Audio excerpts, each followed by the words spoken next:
अंबरनाथमध्ये 31च्या रात्री पोलिसांकडून दूध वाटप, दारू नको दूध प्या आणि सदृढ व्हा, दूध वाटप करत पोलिसांकडून संदेश। अलिबागच्या रेवदंडा समुद्र किनाऱ्यावर फरारी कार चालवणाऱ्यावर गुन्हा दाखल, लोकांच्या जीवाला धोका निर्माण केल्याप्रकरणी गुन्हा। फरारी कार वाळूत रुतल्यानंतर बैलगाडीच्या सहाय्याने बाहेर काढण्यात आली होती।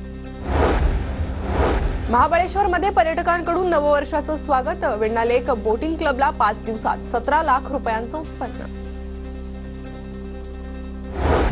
हाय स्पिरिट पबच्या गैरकृत्याची महिला आयोगाकडून दखल, पोलीस आयुक्तांना अहवाल सादर करण्याचे निर्देश। राज्य महिला आयोगाच्या अध्यक्ष रुपाली चाकणकर यांचं ट्विट। नाशिकमध्ये 2025 या नववर्षाचं धार्मिक पद्धतीने स्वागत करण्यात आलं। गोदावरी नदीकाठी दीप प्रज्वलन करत ढोल ताशाच्या गजरात फटाक्यांची आतिषबाजी करत नाशिककरांकडून स्वागत। गोदाघाट नाशिककरांच्या गर्दीनं दुमदुमला।